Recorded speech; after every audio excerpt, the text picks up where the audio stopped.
Welcome to the School of Architecture Spring Lecture Series, the second one in our series. It's been a slow start due to reasons that most of you are aware of. Tonight we're very pleased to have Robert Bruegmann here from the Department of Art History. I also want to just make a note that 1 week from today will be Michael Hayes, probably lecturing on Bucky Fuller. The show opens at the MCA on Saturday the 14th, and his lecture is Monday the 16th. Also want to just take this opportunity for who's ever here. Come on, Grant, get in here. To say congratulate and thank everyone for their participation in the NAAB experience.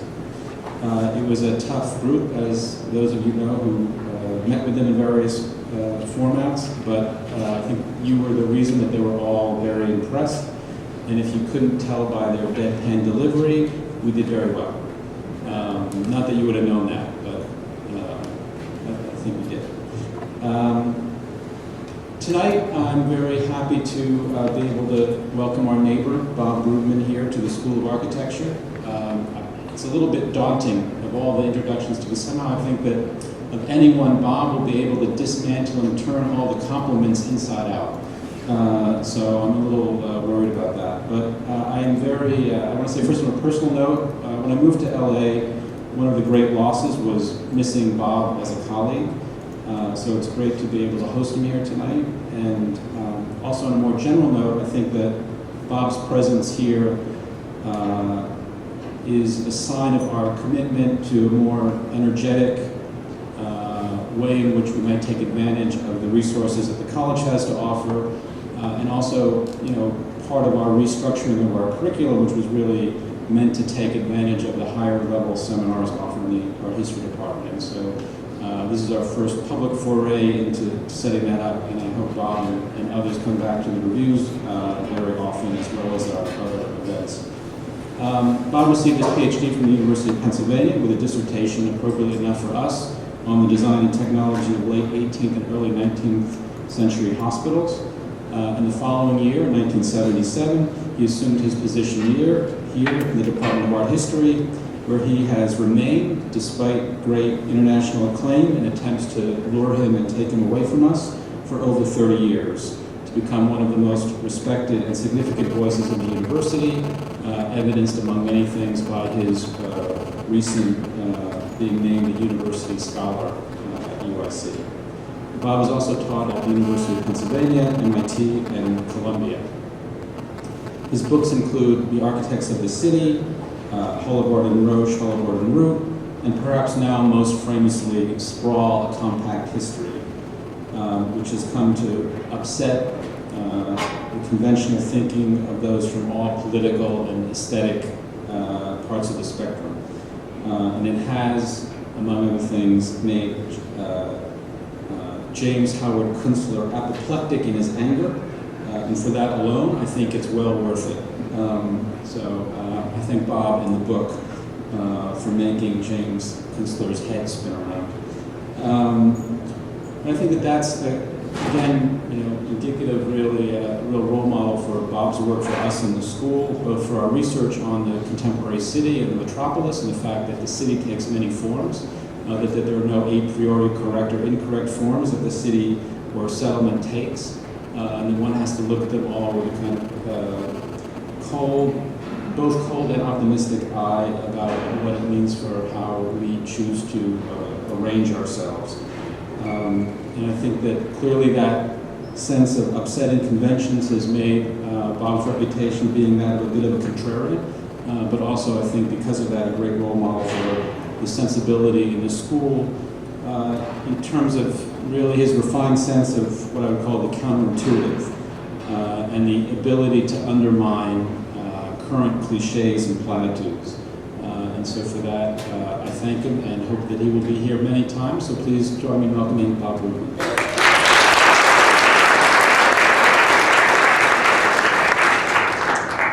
Thank you very much, Bob. Very pleased to be here. I want to talk tonight about this man, Harry Weese. And I guess what you're going to hear is more about a kind of just a narrative of what he did more than conclusions. In fact, I have more questions than conclusions. This is a book project that I didn't go after, it came to me. It was a group of former employees of Harry Weiss and family members who wanted to honor him. They came and asked me about some ideas for who they could get to write this book, and somehow, I don't know how I managed to end up doing it myself. Big mistake, it always is. Books always take much, much longer. I'm doing this, by the way, with Kathleen Skolnick, who's here today. But let me tell you a little bit about the project. I came to Chicago in 1977, and I came in the wake of a big set of events in the city, in the architectural world. And that had been a series of 2 exhibitions on Chicago architecture. One was the sort of canonical view, the book on the left, with that very Miesian cover. The other one was a bunch of young upstarts, including a lot of members, former members of our faculty, on the right-hand side. And if the canonical view was that the end of architectural history, or where it had all been leading to, was to those great buildings by Mies and buildings like the Daly Center in central Chicago. The book that had been put together by people like Stuart Cohen and Stanley Tigerman, Ben Weiss on the right-hand side, was more about people who didn't fit.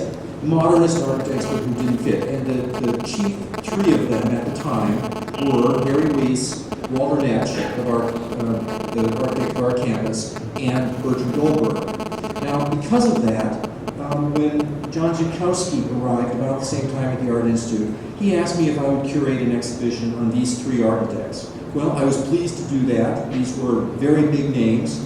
If you had been coming to a lecture in 1978 at the School of Architecture here, you all would have known these people. How many people here actually know the work of Harry Weiss? Okay, I see the faculty ranks is high, the rest of you very low number. Well, if this had been in 1978, I can assure you would have known who Harry Weiss was. He was at the peak of his career. Almost everybody in Chicago knew him, architects and a lot of non-architects alike. The show never happened, and what I realized at the time, which I didn't realize at the time, was that Harry Weiss was actually at the apex of his career.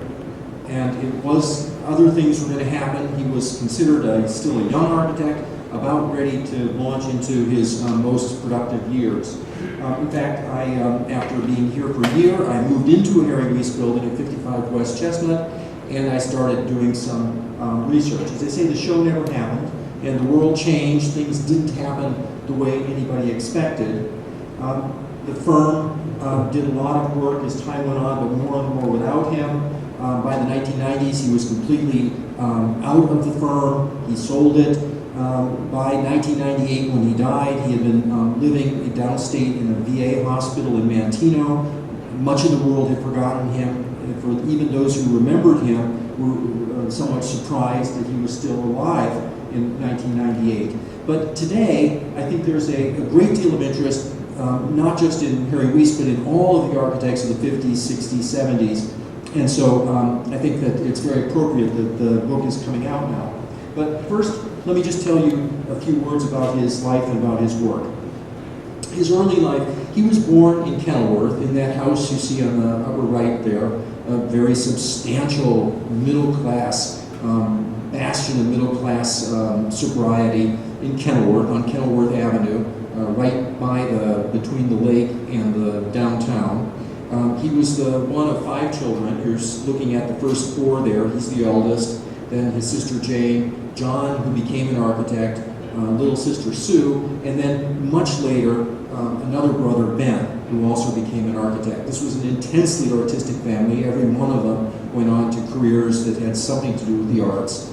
He also grew up in 2 other places where his father had bought land. The first of these was in Barrington, northwest suburban Barrington, where they lived in this little house there that you see for much of the summer, and also weekends. And then his father also had bought a piece of land, a very spectacular piece of land at a place called Glen Lake, which is in northern Michigan, up by Sleeping Bear Dunes, a very spectacular landscape up that way.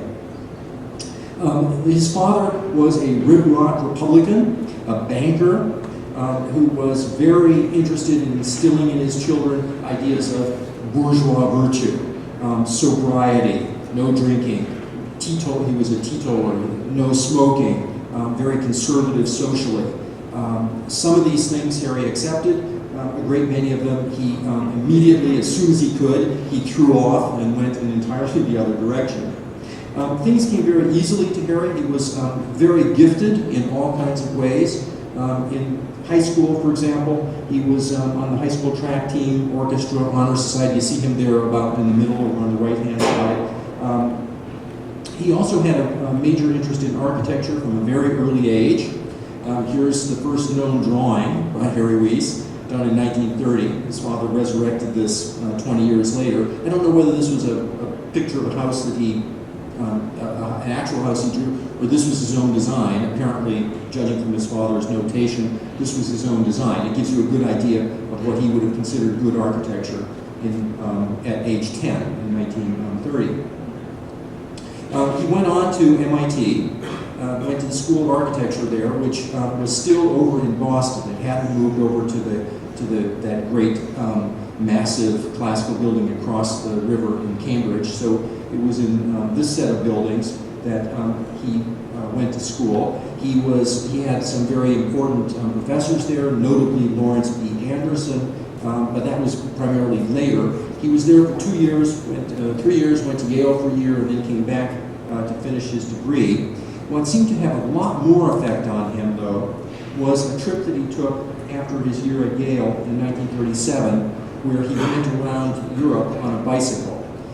What he found in Europe was eye-opening for him. He had always been somewhat unhappy with his father's conservative Republican ideas. He had drifted very far to the left politically in college, in architecture school. But when he finally found this idea of the third way that Sweden was supposed to embody, that was neither capitalist nor socialist, but somewhere in between, this really transfixed him, and he loved the architecture that went with it. Scandinavia, probably more than anywhere else in the Western world, you could see what the new modern world would look like when everyday buildings would have been done in the modern style, because you could see more of it there than anywhere else. He was very interested in the work of the great Swedes like Markelius and Gunnar Asplund, just looking at two of those wonderful buildings from the 1930s. He did not go in this trip to Finland, but by the time he finished at MIT, he had gotten to know the work of Alvar Aalto. If there was one mentor for Harry Weis, it was Aalto.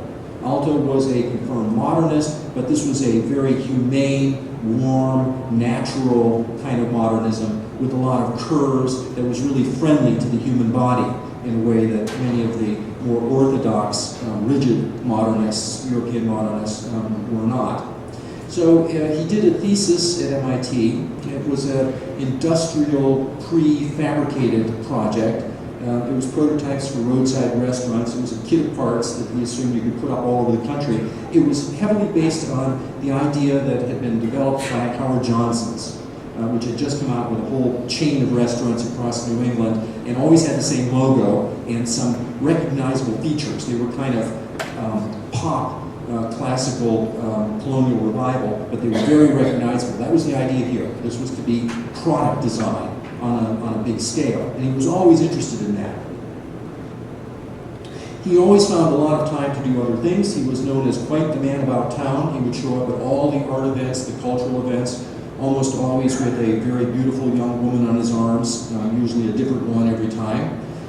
He also found time to go skiing, all kinds of extracurricular activities. Here's a rather nice watercolor that he did sometime in the late 30s.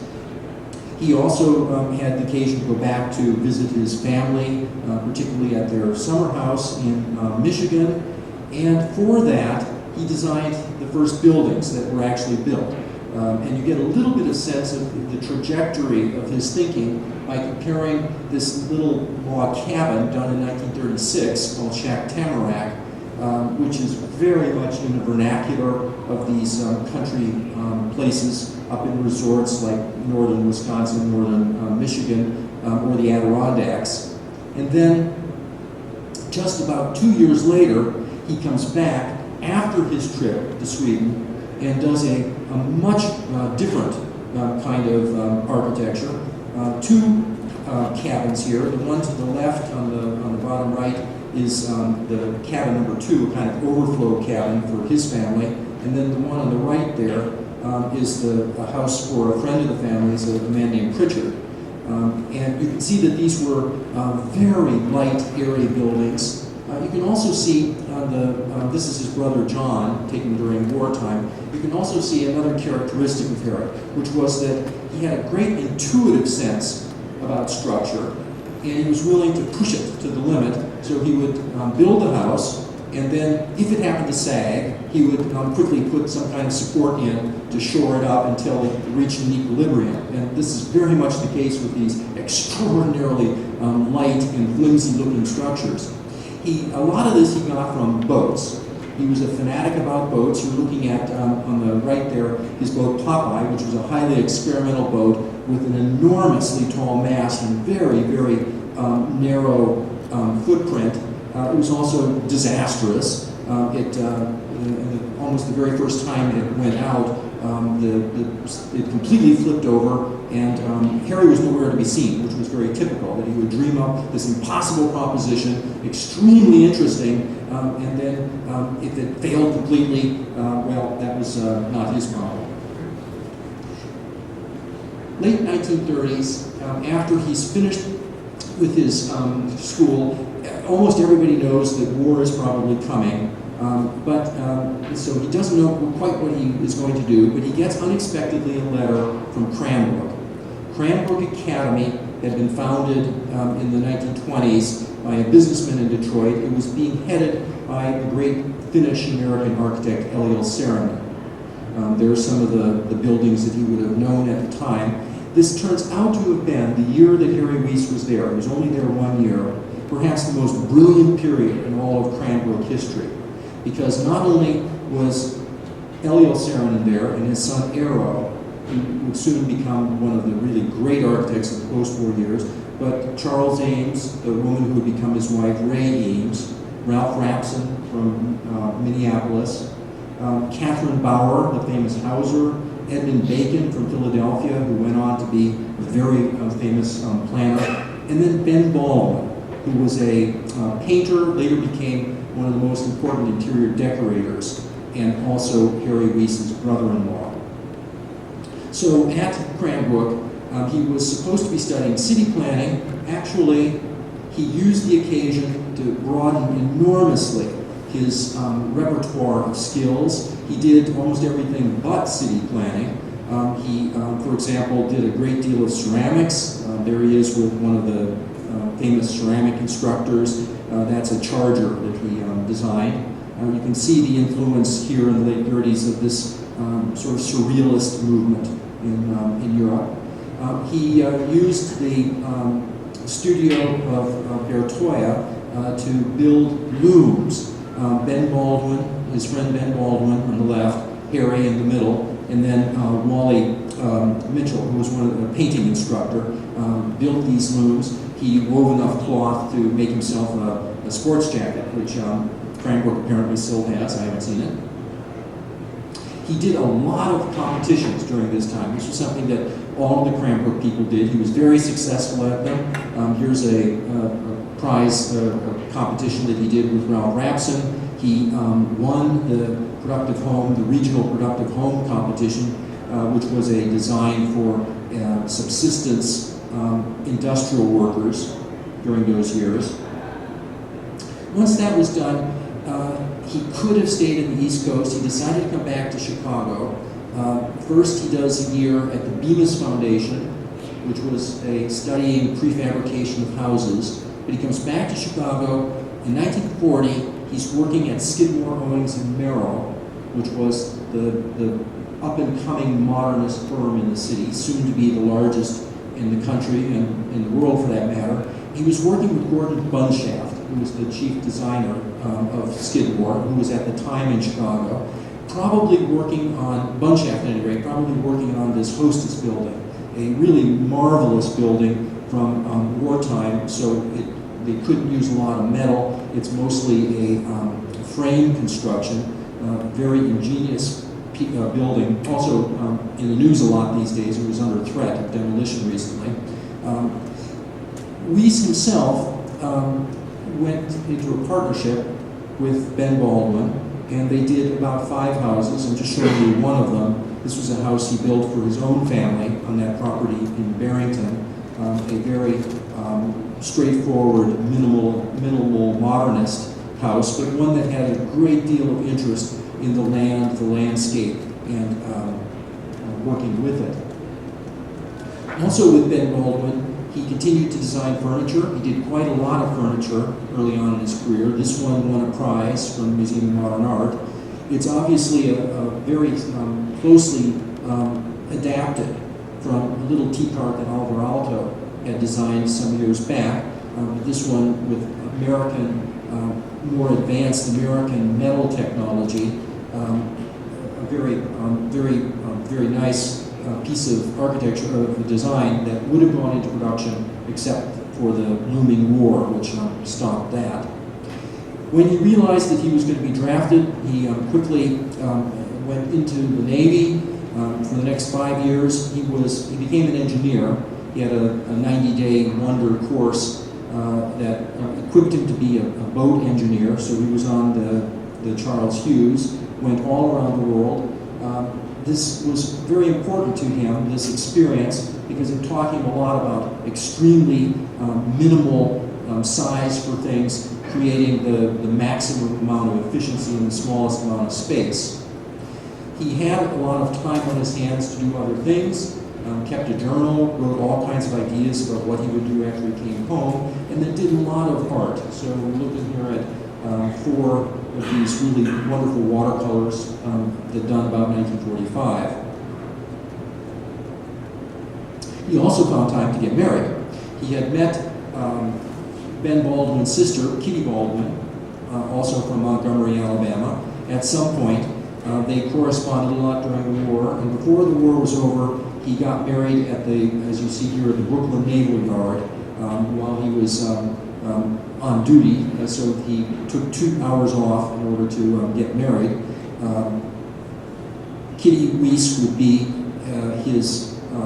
would keep the house and keep the family and be a constant help to him for the rest of his career.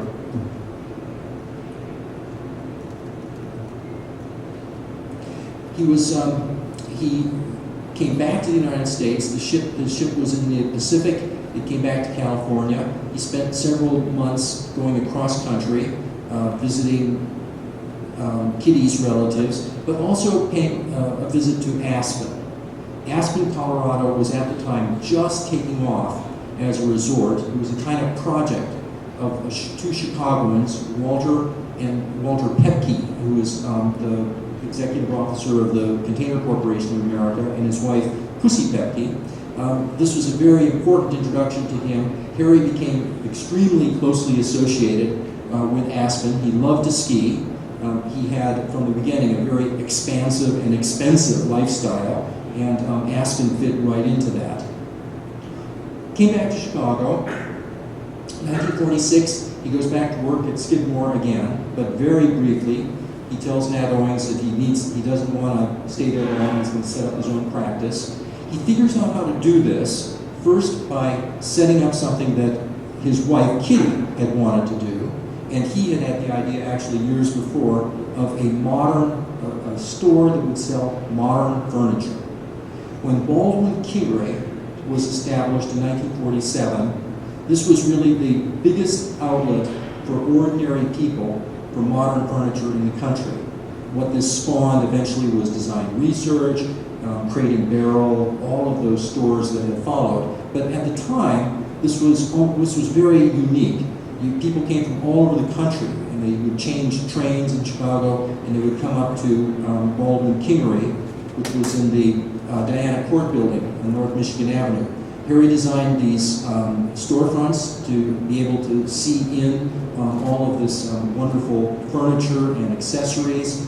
They were the Midwest distributors for Alto's Artec line of furniture, also knocked down shelves and other furniture that Harry had designed, wooden objects, magnificent wooden objects by James Crostini, Venini glass from Italy, jewelry by Henry Bertoia. This was for people who were interested in modern design, this was a mecca. It was a place that attracted all the modernists, painters, sculptors, architects from all around the country. That allowed him an income to start his own practice, which he started in a corner of the store. He also illegally dug a basement downstairs in order to get more storage space and room. And he started his own practice, Harry Weiss, architect and engineer, in 1947. His intention had been to get a partner, and he tried on a number of different occasions to do this, but he seems to have been temperamentally unable to really operate in that way. He was a solo designer, and that never actually happened. His work started up rather auspiciously. One of the projects he got was for a public housing project. We've tended to just throw all these out, at least the high ones, as being a bad idea. But this one got very good press at the time. In fact, has worked rather well the whole time. It's now being renovated just south of us, just south of the campus here. His brother John, in the meantime, had started to work for Mies van der Rohe. Harry certainly knew Mies. They were friendly, if not close. Harry threw himself immediately into all kinds of civic projects. He was first and foremost a Chicagoan, perhaps before he was anything else, even an architect. He had schemes from the moment he came back through his entire career for doing different new things in Chicago, a constant font of information and inspiration of things to do. One of the things that he pushed throughout his life was this idea of taking the Burnham plan for the islands along Chicago and using that to create a whole new city that would have been out in the lake. This is just one of many, many schemes. The first big break he got comes in the early 1950s at the hands of J. Irwin Miller. J. Irwin Miller was an industrialist. He was the head of the Cummins Engine Company in Columbus, Indiana. They had forged, the Millers had forged a relationship with Eliel Saarinen, who did this magnificent first Christian church there. The son, Arrow, then started working with J. Irwin Miller. It was probably Arrow that really pushed the Miller and other people in Columbus to Harry. So they interviewed him. Eventually, Harry did dozens of buildings in Columbus. And you may know that what this eventually led to was a program where the foundation that was founded by Miller encouraged modern design by paying the Commission of Architects if any public agency, and then later other people as well, would select an architect that was on a list that he had drawn up by some experts. So Harry Weiss got involved with Columbus Village Housing, then with a series of schools. Another big commission that put him on the map nationally was for the U.S. Embassy at the newly formed country of Ghana. The embassy at Accra this was a very tricky kind of commission. What to do about an American embassy in a developing world, in a place like Africa. On the one hand, we had some spectacular examples on the right there of thoroughly modernist work, which probably looked okay in Stockholm, but might not look so good in the developing world. So a lot of architects, like Edward Durrell Stone at his embassy in New Delhi, had tried all these screens and all kinds of more or less exotic decorative elements. Harry sort of split the difference. His building was temple-like, but it was obviously very modern. You're looking at a model there. The main floor was built of mahogany, hardwood mahogany, but it was lifted up on these pilotis of concrete, a very complex structure. There you see the plan, a square donut, and there on the right a detail of the structural system. You see these concrete columns are flare toward the middle, they're pinned at the top and the bottom, and then the structure itself is wood. Harry did this typically defying all expertise there, which said that wood was a very bad idea. We'd been eaten alive by termites, but he decided that if he put it up high, allowed for easy brushing off of the termites, and used hardwood and mahogany, that it would last, and it apparently has. Then the question is how to make this also culturally sensitive. It was obviously environmentally sensitive, this big roof floating above, and then the air being able to go all through the building through these jalousie screens. And he did this not by any overt decoration, but by creating these kind of forms that were very familiar to people in the hot parts of the world. In 1957, he also does a house for himself on the land in Barrington. And now, at first glance, this house is interesting because it looks somewhat like a traditional house. These gables, you can all hear me? Okay, these gables going up, but with a lot of buildings by Harry, what you see is actually sometimes very different from what it actually is underneath. So you would think, we're looking at this, the structure will be here and maybe here, but then you look at the actual section, and you see that what he's done is he's taken these great planks of interlocking planks, and he's put them vertically, and that's actually the structure. So the structure is going like this. It's holding up a roof that is balanced on top of it asymmetrically, and this roof is what's holding up that roof. Completely, exactly the opposite of what you might have expected. And it, in the end, like a lot of his buildings, caused trouble because there was differential settlement, and the footings here and here went down slightly. That meant that the building did this. That meant that this pulled up, and so there was a great big gap between the window here and the roof. But eventually, like so many other of his buildings, fixed. But what this shows you is this incredible, imaginative, intuitive, and counterintuitive way of thinking about the buildings. So here's Harry out front. This was apparently a set of photographs taken by the Life magazine photographer, but not used in an issue that was, there was a large article devoted to the house. The house has this curious 5/8 scale. So here you're looking at Harry, the three daughters, and Kitty sitting on the window at the side of the house. Here's the house today. It's managed to survive pretty much intact.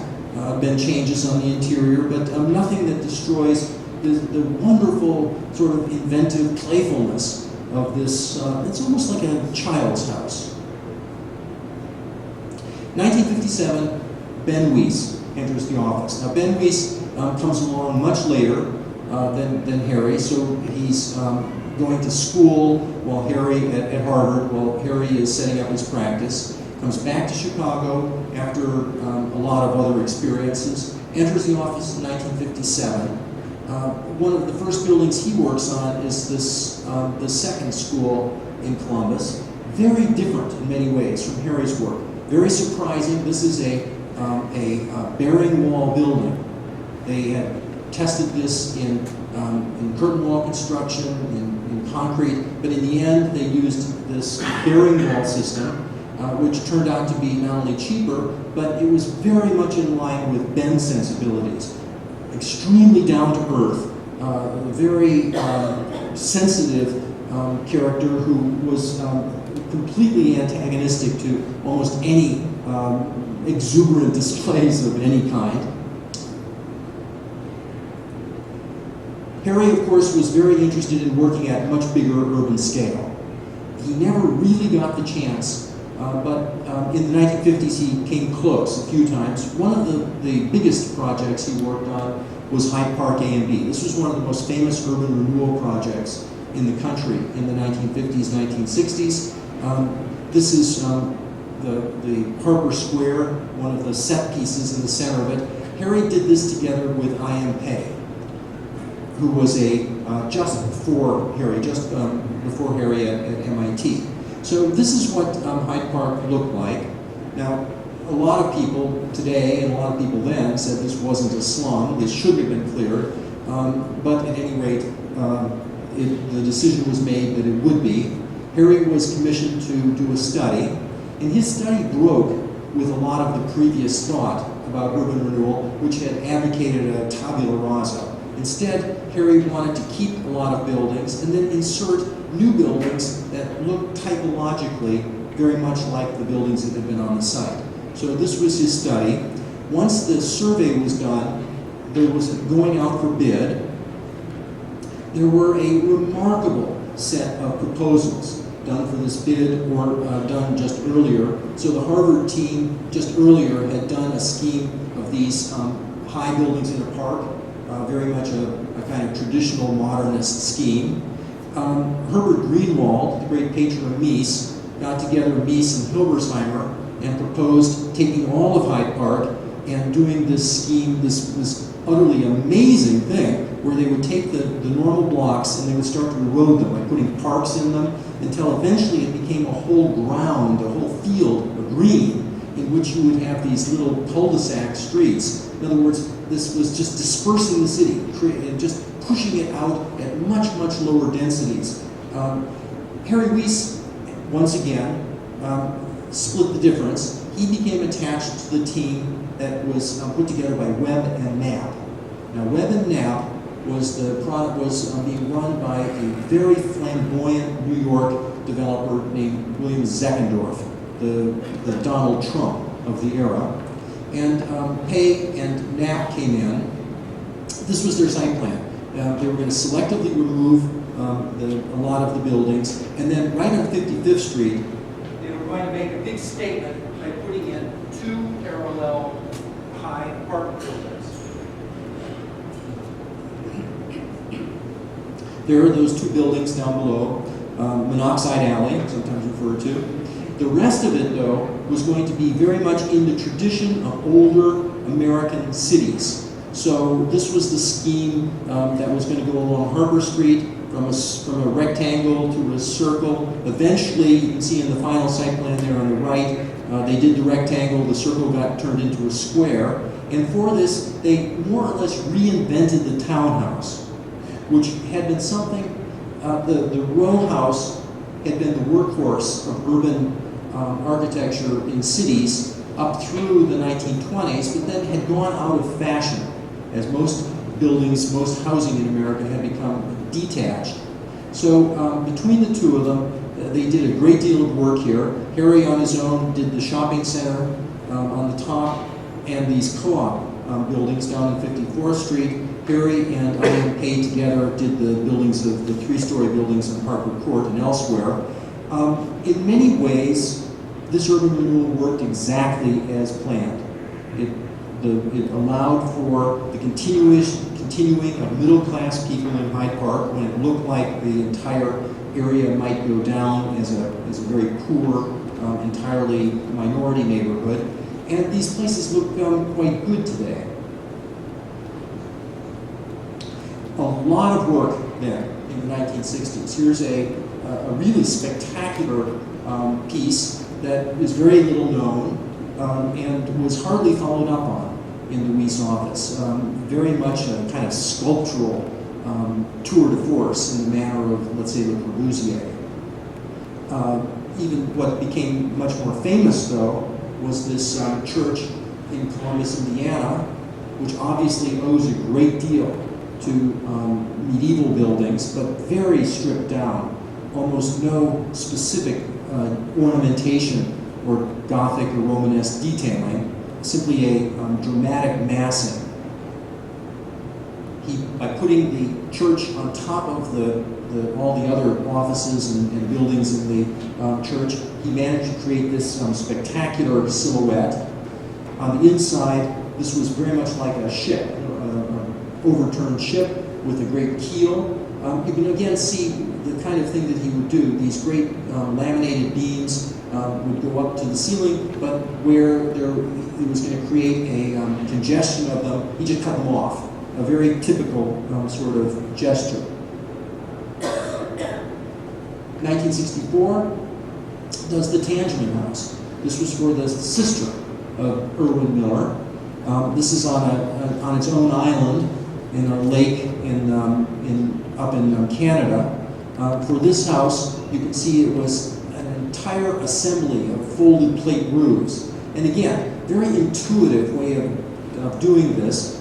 He had to do it at long distance because this was quite a distance away, and it was very difficult to import architectural drawings into Canada. So what he did is he told the builder to shore up the whole building, that if the model could stand, the building should be able to stand. So to shore up the whole building, build it, then take the shoring down, and see if there was any place that would look like it was going to fall down, and quickly put up some struts. Well, I think they did a little of that, but not very much.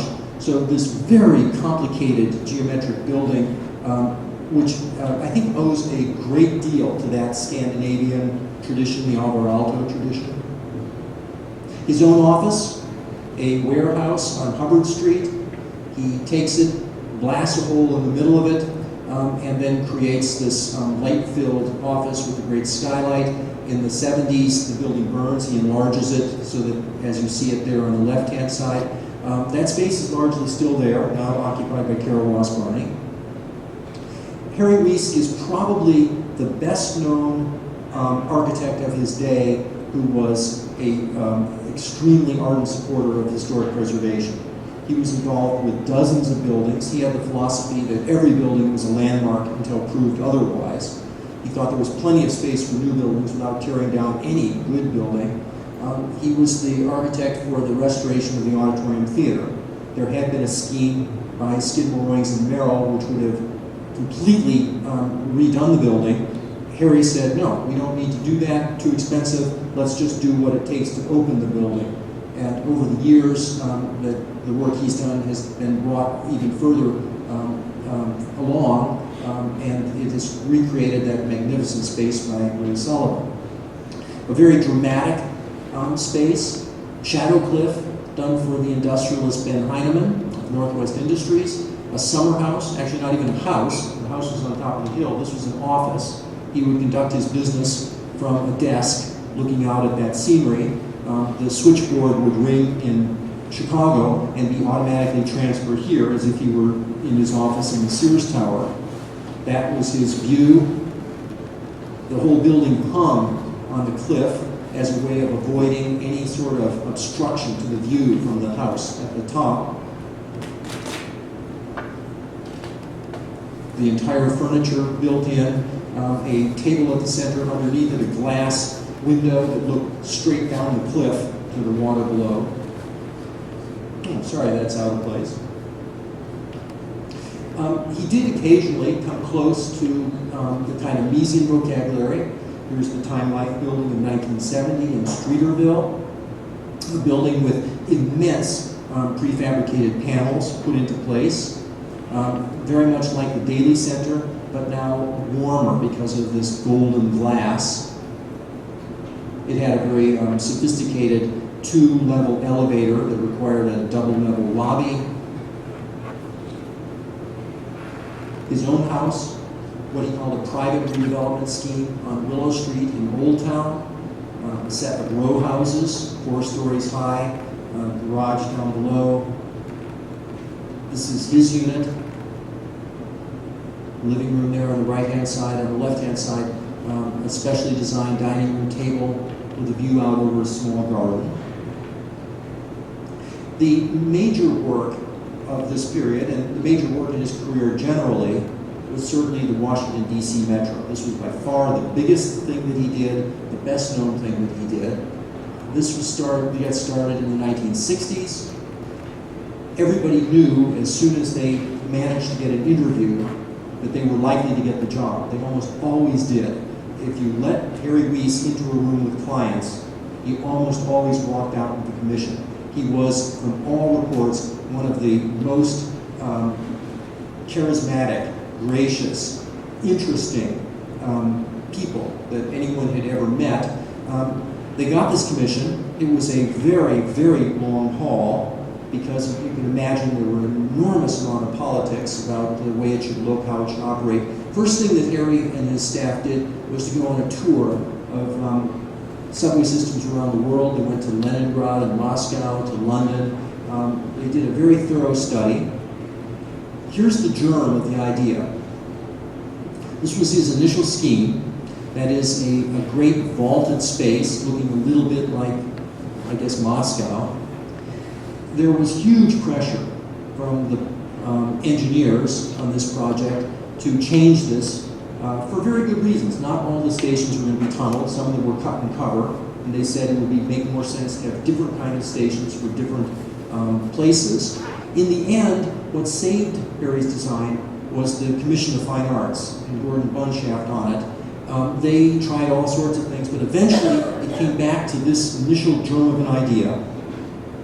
They had to test it, enormous amount of testing and checking on everything. You see a mock-up there on the right-hand side.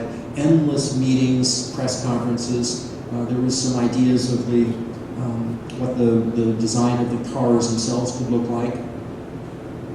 And then the station opened in 1976. And I think this is one of those buildings that was considered an instant classic, both by the critics and the public at large.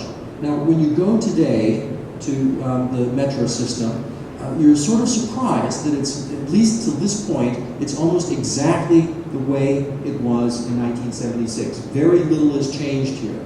The graphics look a little period piece. They look a little dated. But the architecture itself is pretty spectacularly timeless looking. There had to be obviously a lot of different variations for different conditions. There were above ground stations, stations with various levels, but overall this has got to be counted one of the great triumphs of architectural design in the 20th century. And I think this is believed by everybody from the man in the street up to some of the most sophisticated architectural critics. So this brings us then back to where we started. This was the period, this was the time when I had arrived. Harry Weiss was already a very famous architect. We would have thought at that moment that these three individuals were going to be the heroes of the next generation. But things don't ever seem to work out that way. What happened instead was a sharp zigzag in architectural discourse. And what we got instead was the movement that's been called postmodernism, whether it was postmodern style, which is often associated with historical details, historical recall, or postmodern philosophy, post-structuralism. But either stylistically or philosophically, this did not go over very well with Harry Weiss. Now, in some ways, this is very surprising. We've seen that Baptist church that Harry Weiss did, which surely prefigured a lot of what came later as historical architecture, as did his house in Barrington. Harry Weiss himself was very open to all kinds of ideas. He was very much not of the build, don't talk school of Mies. So it's never been clear to me exactly why he so rejected all of what came after it. I think it was a personal matter in many ways. He had been the young tiger about ready to be unleashed, and then suddenly there were these other people in the picture: Stanley Tigerman, Helmut Jahn. For whatever the reason is, there seems to be from this moment on a kind of resentment of much of what the architectural world was doing. In some ways, it was the highlight of his career. In 1978, he won the AIA Firm of the Year award. On the other hand, there were troubling signs. In 1976, Jack Hartray, who had been one of the most important technical, still is, one of the most important technical architects in the city of Chicago. He was, in part, what made those Harry Weiss buildings stand up. In 1977, the departure of Ben Weiss. So the office continued. It did a lot of very, very good work through the 1970s and 1980s. Here's Terman Hall, this remarkable frame construction on the Stanford campus with a lot of natural ventilation and these barn doors to let light, to let air through but not the light. Landscaping here by Joe Carr, who very often was in Harry's office, very often did the landscaping for his projects. Union Underwear in Bowling Green, Kentucky, on a very beautiful green site. This almost Japanese tatami mat kind of structure, but again a Joe Carr interior here with a kind of prairie river running through it. More historic preservation for the Brown Forman Company, distillers in Louisville, Kentucky, took those old warehouse buildings no longer needed and converted them into these spectacular spaces. Gutted the interior, put in this new wood interior, created a magnificent office space, came back again later in the decade to do the even larger building next door, now this time in a concrete structure. The firm started to specialize in great renovation restorations. Here's the work they did at Union Station to undo the damage that had been done in the 1976 renovation. In the meantime, Harry was going full tilt on his civic ideas, and some of these involved his just giving advice. In many cases, it involved his going out and buying real estate. He was a gambler, not literally a gambler, as far as I know, but he loved to buy real estate, see what he could do to develop it, see what he could sell it for later. So one of his targets was Printers Road, Dearborn Street on the South Loop, filled with almost empty buildings.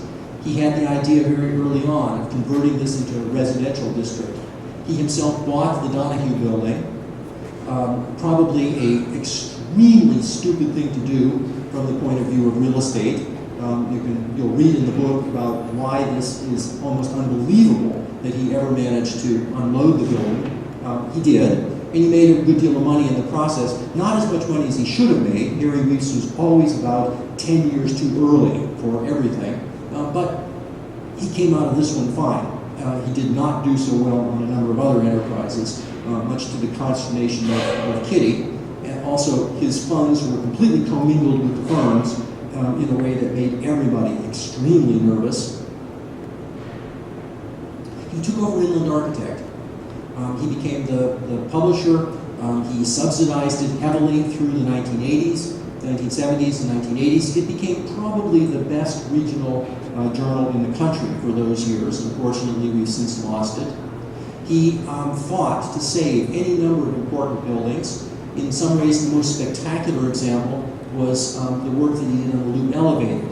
This was scheduled to come down. We were going to put a subway underneath. He had the idea that no, it shouldn't come down, that he was going to nominate it to the National Register. This astounded the powers that be in the city of Chicago, and I don't know if it was his agitating or it was just the money for the subway never materialized, but he got his way, and I think that most people now think of this as a great historic landmark, one that shouldn't be taken down. He played a major role in the Vietnamese, the Vietnam Veterans Memorial. In fact, if it hadn't been for Harry Weese, we would certainly not have had the Maya Lin design. He was part of the jury. One of the things the jury did was to constantly put the rejected applicants way in the back, behind the line. Harry Weese would come in after lunch every day and look at all of those, and he pulled this one out, really agitated for it, and pretty much single-handedly convinced the jury to make that their unanimous recommendation. The thing that he thought was going to crown his career, just like Burnham's career had been crowned by the 1909 Plan of Chicago, was going to be the World's Fair of 1992-1993.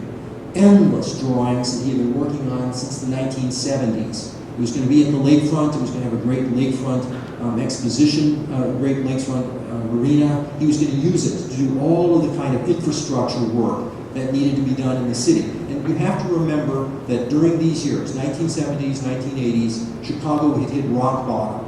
There really was a fear that it could just disappear like St. Louis or Detroit. That wasn't such a far-fetched idea. So this fair was his great idea to rejuvenate the city. After a while, it looked very promising. He became the chief architectural advisor to Mayor Jane Byrne. In the end, the fair dissolved in squabbles in the 1980s when no two people could agree on what it should be, and in fact, the thing just completely died. But even before that, the planning had been given over to his arch nemesis, Skidmore, Owings and Merrill. From these years, you start to get a really bitter tone starts to creep into the writings that Harry continued to do. He wrote voluminously. He kept the Inland Architect in great part as a place for him to express his ideas about everything. He would tell you what buildings he liked, what buildings he didn't like. Every month there would be new ideas for the city of Chicago. A great many of them, by the way, eventually adapted. Further troubles developed. 1978, he got involved with the design of Marriott Hotel. This had been actually the building in which he had the Baldwin Kingery in his own office. He got involved with several hotel chains. It more or less got out of his control. He was never happy, and no one else has ever been happy with that building. It probably marks the low point in his design career. 1981, he won the federal Triangle Master Plan competition, but only after a revolt in the office that got so bad that not only did the half of the office walk off, but Harry Weiss publicly disowned the result, which completely baffled a lot of people. But it still was important because what it said was that rather than trying to put modernist buildings into Federal Triangle, we need to go back to the 19-teens, 1920s classical idea of what it should be. And in fact, this is more or less what's been done since then. 1991, a group of employees buys out the company, changes the name to Harry Weiss Associates. 1998, Harry Weiss dies. He's been living in this VA hospital down in Manteno. In 2002, actually, it is, Gensler purchases HWA, the firm name ceases to exist. But let's draw the curtain down on this very quickly, this rather unhappy last few years, and let's leave our vision of him here with Harry on his boat, which is one place where he really loved to be. From the perspective of 2009, as I said earlier, I think there's a huge revival in interest in the modernist architecture of the 1950s, 1960s, and Harry Weiss has benefited from this. Not all the buildings, and particularly some of the bigger buildings of the 60s and 70s, buildings of the era of this campus, for example, are still a hard sell. So, for example, the South Lower Campus, the biggest building on the University of Wisconsin campus, is slated to come down, which I think is a disastrous mistake. It's not necessarily the most comfy building, but it is a really magnificent piece of architecture, and I think very, very contextual with that campus. I think they would like to take it down and put up something that's more neoclassical in design. That wonderful building at Williams College, the Sawyer Library, another Ben Weiss project, already has an addition on both sides. As soon as they're done, that building will come down. There are quite a few, some others that are coming down as well. I think, though, for the most part, these buildings are starting to come back, to roar back in critical acclaim. I could have showed 8 or 10 slides of really important buildings we haven't talked about so far. Civic Center there in Middleton, Ohio, Oak Park Village Hall, that jail, the Metropolitan Correctional Center in Chicago down in the lower right, U.S. Embassy housing in Tokyo.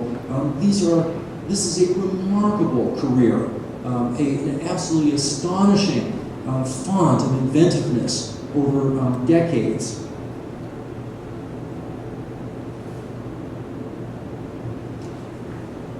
So that brings me sort of to the end here. And as I said, rather than conclusions, I mostly have questions. Now, one of the big questions I still have, this book is mostly done. I have a draft of it, but it's still troubling to me, because one of the big problems is, how do you tell this? What's the plot? And here the big problem is that this is a career that climaxes in the 1970s, and a lot of what happens after that is a slow and painful withdrawal. How do you tell this in a way that provides narrative drive and doesn't have you sort of wanting to skip the whole last part of it? Another question about it is, how exactly do you think of Harry Weese? This was a man who was a furniture designer, designed objects. He was also an architect who designed buildings. He aspired to design whole cities. He didn't get much chance to do that, but he did get a chance to do some very big pieces of infrastructure, not just in Washington, D.C., but in Miami and in Singapore and in Los Angeles and several other places as well. He did buildings from small houses to very large buildings, systems like that metro. How exactly do you characterize somebody like this? And then if we think about him as architect, how do we rate him? How do we compare him with his contemporaries? And I thought we would look at just a few of these contemporaries. How is he like and different from, let's say, Louis Kahn? Louis Kahn is older. Remember, Harry Weese was born in 1920. Louis Kahn was already born in 1901. But Louis Kahn becomes mature and starts to do his major work only very late in his life. So from the 50s to the 60s, he does these really spectacular designs. However, you have to say that with Louis Kahn, these have always appealed to architects, much more than they've appealed to ordinary people. Gordon Bunshaft, likewise a little older than Harry. Gordon, though, is a different animal. He's an architect of a large commercial firm. So this work is usually fairly different. The Lever House, for example, in New York City, a very different kind of sensibility, and also a much larger volume of really big buildings. In some ways, the person that Harry Weese was closest to was Eero Saarinen. They spent a great deal of time together. Eero had, in some ways, a more spectacular career. It was cut very short by his death in 1961, but in just a few years, in a decade, he managed to produce some of the most dramatic designs. But Eero Saarinen is quite different in many ways from Harry Weese. These buildings are much more personal expressions. From building to building, there seems to be one great big idea, usually in a Saarinen building. With a Harry Weese building, it's often a whole lot of ideas, often colliding, a very different feel. His friend Ralph Rapson is probably closer in temperament in many ways to Harry Weese than any of the people we've mentioned so far. Ralph Rapson had a distinguished career, but he's usually categorized as a regional architect. Most of his work is in the Minneapolis-St. Paul area, and so he's usually relegated to a sort of second tier of architects. Same is true with Weese's good friend Edward Larrabee Barnes. Now we're getting closer in age to Harry Weese. Barnes does these really magnificent buildings in the feel of the Nordic architects like Alvar Aalto. This Haystack Mountain School is a great classic of that kind. Went on to do quite a lot of other work as well. But again, gets tended to be relegated to a second tier because he's considered somewhat of a regionalist. And I think this is probably unfair, just as it's unfair to call Aalto that, but that's the way they've been seen. I.M. Pei actually worked for a developer, so a lot of his early work has always been written off as just commercial hack work, but I think it's a lot more than that. This Courthouse Square in Denver, for example. He went on to a very important career, again, did much more work, many more tons of building than Harry Weese. But interestingly enough, very few buildings that you would rank as a kind of masterpiece in the way that the Washington Metro is. And some of the ones that might be in that category are quite late in his career and actually done by other people in his office. And then finally,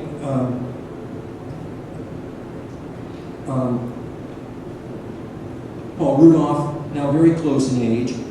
Again, an architect like Sarah, who was much more of a solo designer, did buildings that got a great deal of attention in their day, like A&A building, and is, interestingly enough, another one of these architects who seems to have had a meteoric career and then seems to fall off the map. So, I guess the question here is how to position this book, how to think of this work.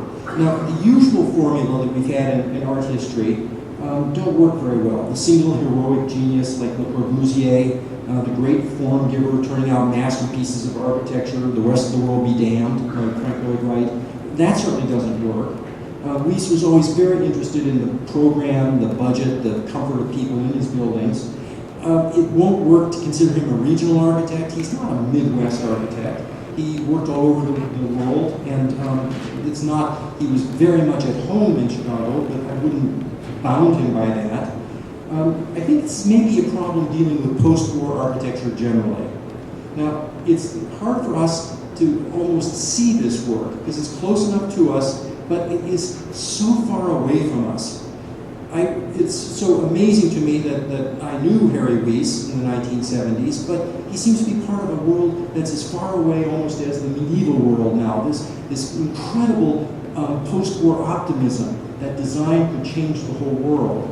So what do you do with this? Traditional art history models typically talked about the wealthy patrons, the kings, the popes, and their great famous architects, the Bramantes, the Palladios. The modernist narrative went more like this, that there was avant-garde, that this avant-garde had a disdain for most middle-class ideas, and they were creating the new world out of their own head, and the torch was passed from one person to the next. Nowadays, I think the world is much more democratic. Harry Wyss is much more part of this world. I think one of the things that, so I don't really know how this, I'm going to end up on conclusions here, but one thing I think I can say is that I think we do need to judge architects by the context of their time and their intentions, their aspirations. Now, Harry Wyss was a product of the Great Depression, the Great War, and then this tremendous burgeoning of the post-war world. He was a modernist. He was convinced that design, architectural design, could make better society and better people. In many ways, his world was the world that we saw with people like John F. Kennedy and Lyndon Johnson, the Great Society. Now, I think Jack Hartray has probably summed this up better than anyone else. He has written, what Harry wanted to be was a citizen in a great society. And that vision of that society was sort of like Lyndon Johnson's, except it was full of luxuries as well. And it was totally inclusive. He wanted it for everybody. So these tremendous ambitions, we know today that it didn't all work out the way he or anyone else had wanted, but at least I think we can say that Harry Wyss, through several decades of work, certainly gave it his best shot. Thank you.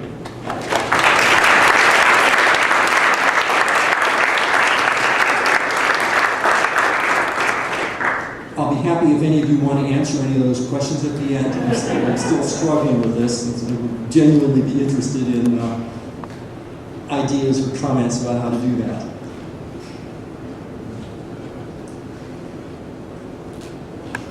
Are you troubled by what you know about the history of his last year's life? That he started being productive, that he had Am I disturbed by that? Yeah, but how does that play into what you think of him as a creative person? Because he didn't work for 10 years or so.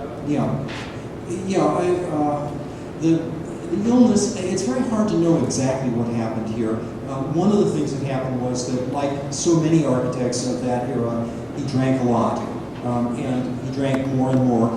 It wasn't that this was a sideline, though, to his architectural work. It was deeply part of it. He felt that he couldn't really draw without that crutch, let's say. This clearly had a terrible effect on his health. But there was also, there were other problems. He had strokes. I don't know to what extent those were involved. You say to yourself, well, this is something that he should have been able to kick. He went many times into rehab situations. He always came out and started drinking immediately again. Hard to know what to do with that. Hard to know what to say. Was this personal problem? Was it a kind of inherent tragic flaw in his character? Or was it something that was just genetic and he couldn't have done anything about it? I just don't know what to do with it. Two things. One, again, you set it up as part of the tripartite relationship. You go over the match, and that kind of disappears at the end of the situation. I'm wondering what those two figures, in terms of their recent reception, relates to their fate. And then the other one was just you mentioned the phrase a few times. He splits the difference. Yeah. And I'm wondering whether there's a theory of splitting the difference that is Weiss's contribution in the play, or is it just pragmatic copying out?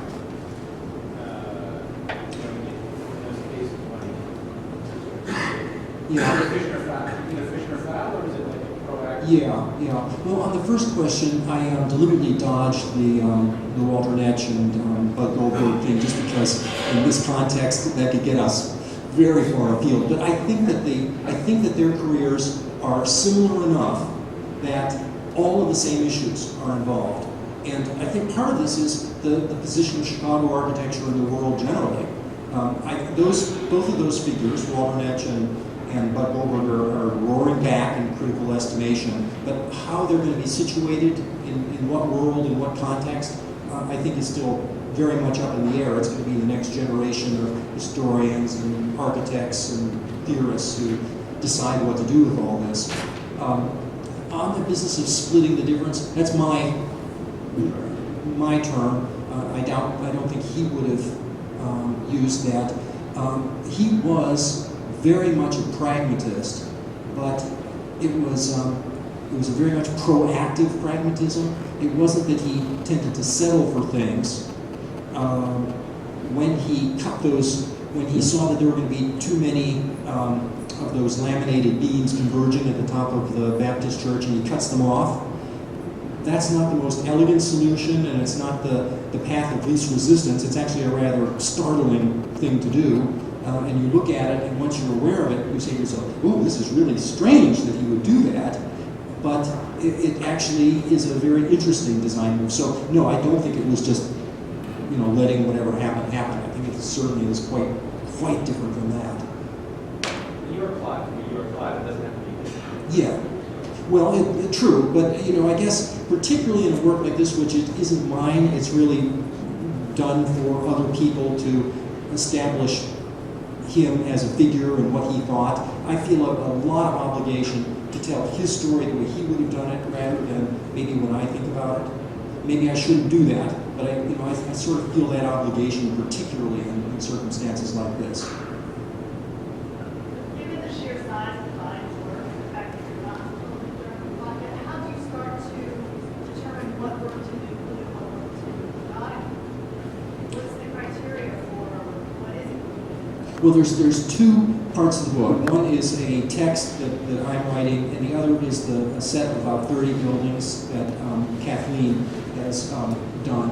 And we we selected those more or less from consensus among the employees of the firm and the family members.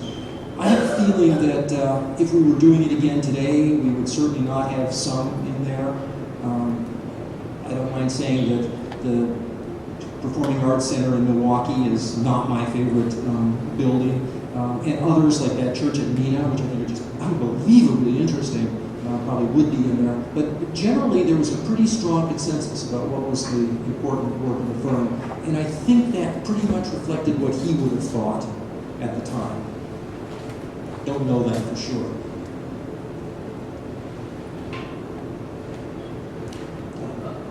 Look at some of the names you put forward. None of those individuals are in and of themselves really practicing by the teaching. They may still exist in their terms. Yeah. Edward Larry Barnes would be an example, but none of them are really active. Right. And I wonder if that would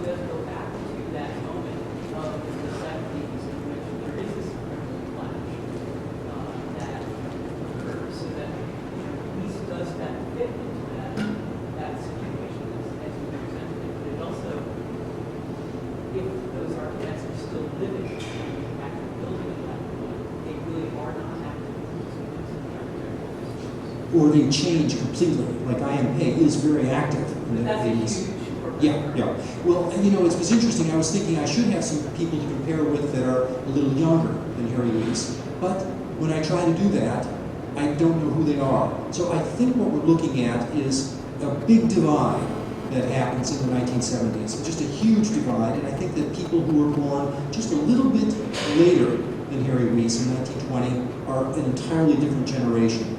So yes, I think that, I don't think we've come to grips yet with how fundamental this change was. We still think it's a style change.